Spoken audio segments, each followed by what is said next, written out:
Hello everyone, welcome back to our YouTube channel bio learning hub.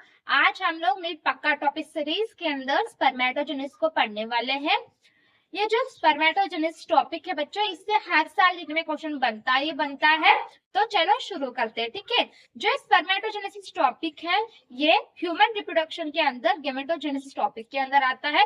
आपको spermatogenesis समझने से पहले व्हाट इज गेमेटोजेनेसिस उसे समझना पड़ेगा, ठीक है। गेमेटोजेनेसिस मतलब बच्चों फॉर्मेशन ऑफ गैमेट्स, ठीक है। मेल्स के अंदर जो गैमेट्स बनेंगे वो होंगे स्पर्म्स, फीमेल्स के अंदर जो गैमेट्स बनेंगे वो होंगे ओवम। आज हम लोग पढ़ने वाले हैं स्पर्म के फॉर्मेशन के बारे में, जो है स्पर्मेटोजेनेसिस, ठीक है।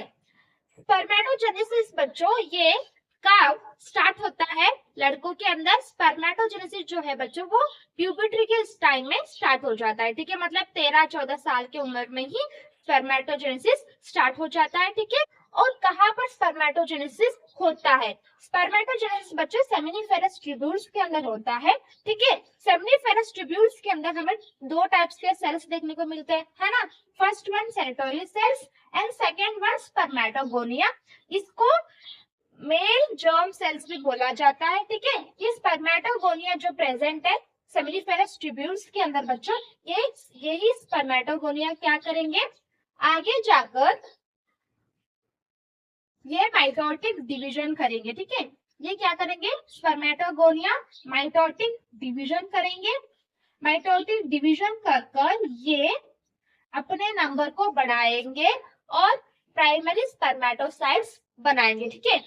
फर्स्ट क्या करेगा? स्पर्मेटोगोनिया माइटोटिक डिवीजन करेगा, जिससे ये बनाएगा प्राइमरी स्पर्मेटोसाइट्स। दो प्राइमरी स्पर्मेटोसाइट बनेंगे, ठीक है।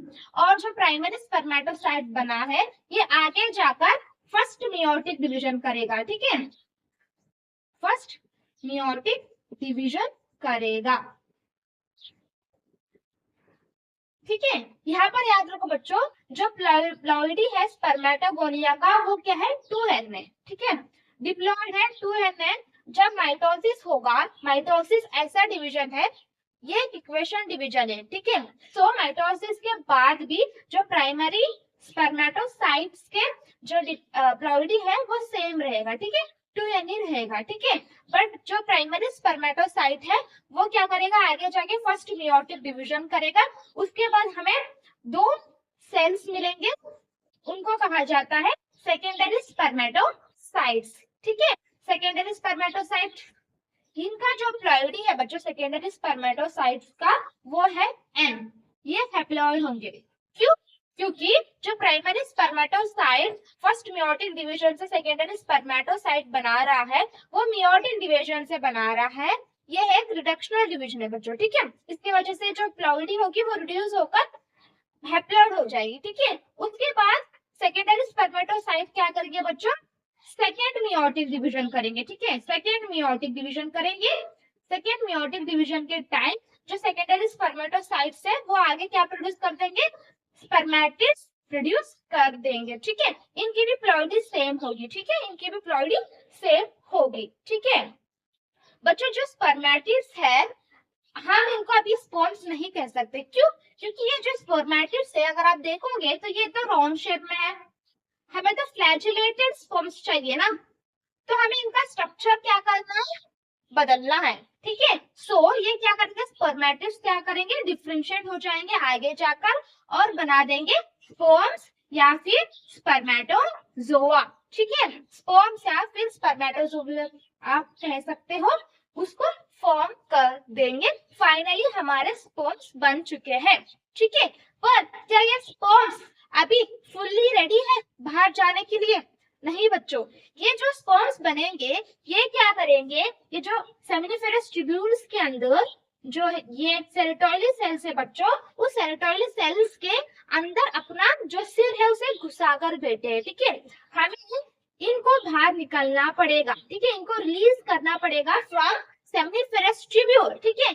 जब हम इसको रिलीज कर देंगे तब हमारे स्पर्म्स पूरे तरीके से क्या हो जाएंगे? रेडी हो जाएंगे, ठीक है। सो जो हम लोग ये जो स्पर्म्स प्रेजेंट है सेमिनिफेरस ट्यूब्यूल्स के अंदर सेरेटोइल सेल्स के अंदर, जो इनका हेड एम्बेडेड है उसे बाहर निकालते हैं ना, उस प्रोसेस को बोला जाता है बच्चों स्पर्मिएशन। क्या कहा जाएगा? स्पर्मी स्पर्मिएशन, ठीक है। Sperms are released from seminiferous tubules are called spermiation.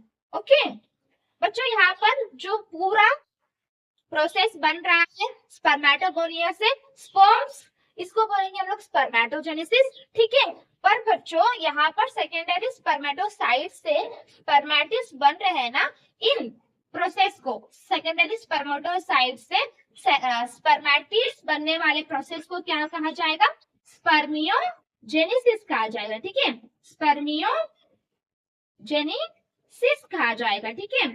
इस तीनों टर्म में बच्चे कंफ्यूज कर लेते हैं। First one spermiation. स्पर्मिएशन मतलब यहाँ पर कोई फॉर्मेशन नहीं हो रहा है, सिर्फ जो स्पर्म्स बने थे, जो पहले सेल्स के अंदर घुस गए थे फॉर नरिशमेंट, हम उसको बाहर निकालेंगे, उसी प्रोसेस को हम लोग स्पर्मिएशन बोलेंगे, ठीक है। स्पर्मियोजेनेसिस मतलब यहाँ पर कुछ बन रहा है। क्या बन रहा है? सेकेंडरी स्पर्मेटोसाइट से स्पर्मेटिड्स बन रहे, ठीक है। सेकेंडरी स्पर्मेटोसाइट से जो स्पर्मेटिड्स बनेगा उस प्रोसेस को कहा जाएगा स्पर्मियोजेनेसिस, ठीक है। अगर आपसे पूछा जाए व्हाट इज स्पर्मेटोजेनेसिस, तो आप बोलोगे formation of sperms from spermatogonia, ठीक है। क्लियर हुआ तीनों टर्म? ओके देखो बच्चों, एक प्राइमरी स्पर्मेटोसाइट जो है वो चार स्पर्म्स को बना सकता है। इसके दो, ठीक है। एक स्पर्मेटोसाइट से इसके दो कितने? 4 स्पर्म्स बना सकता है, ठीक है। अगर आपको किसने क्वेश्चन पूछा कि अगर आपको 100 स्पर्म्स बनाने हैं तो आपको कितने प्राइमरी स्पर्मेटोसाइट की नीड होगी, तो आप क्या करोगे? एक को 4, तो 100 बनाने के लिए कितने? 25 स्पर्मेटोसाइट, 25 प्राइमरी स्पर्मेटोसाइट्स की नीड होगी। पर अगर आपको किसने पूछा कि आपको 25 प्राइमरी स्पर्मेटोसाइट्स आपके पास है, तो कितने स्पर्म्स बना सकते हो? तो वो होंगे बच्चों 100। Okay clear?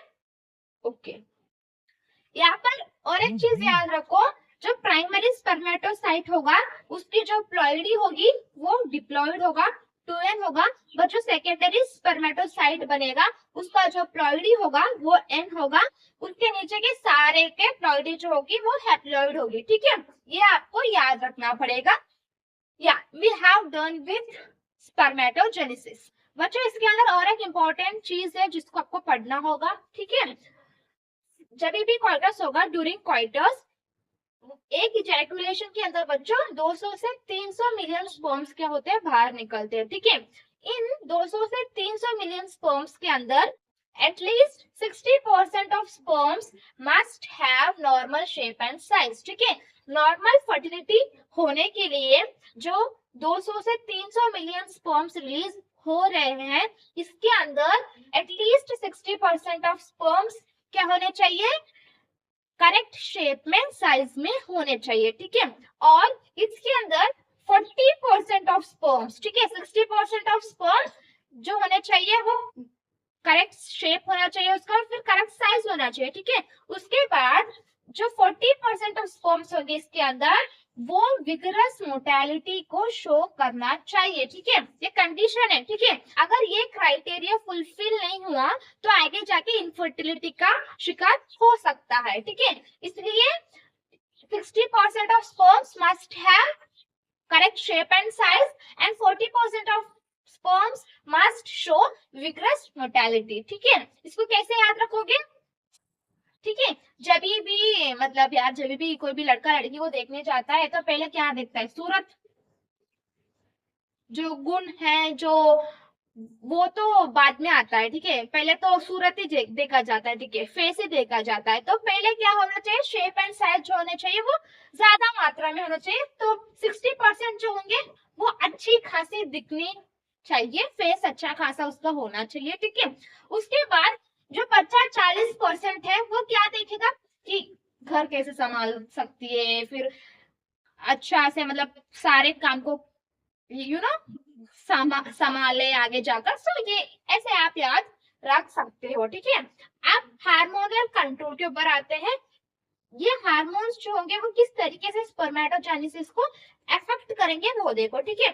पहले तो जो हाइपोथैलेमस है अपना हाइपोथैलेमस वो गोनाडोट्रोपिन रिलीजिंग हार्मोन को रिलीज करेगा, ठीक है। ये गोनाडोट्रोपिन रिलीजिंग हार्मोन जो है बच्चों ये एंटीटरी पिट्यूटरी ग्लैंड को स्टिमुलेट करेंगे, ठीक है। और पिट्यूटरी ग्लैंड आगे जाकर दो हार्मोन्स को रिलीज करेंगे, first one FSH and second one LH, ठीक है। FSH means follicle stimulating hormone, LH means luteinising hormone, ठीक है। जो एफएसएच है बच्चों ये क्या करेगा, सेरोटोनिन सेल्स के ऊपर एक्ट करेगा, ठीक है, और स्पर्मियोजेनेसिस में मदद करेगा, ठीक है। और जो एलएच है बच्चों ये किस के ऊपर एक्ट करेंगे, ये लीडिंग सेल्स, लीडिंग सेल्स मतलब बच्चों सेमिनिफेरस ट्यूब्यूल्स के अंदर जो सेरोटोनिन सेल्स है उनके बीच में स्पेसेस प्रेजेंट है, ठीक है। उन स्पेसेस को इंटरस्टिशियल स्पेस या फिर लीडिंग सेल्स बोला जाता है, ठीक है।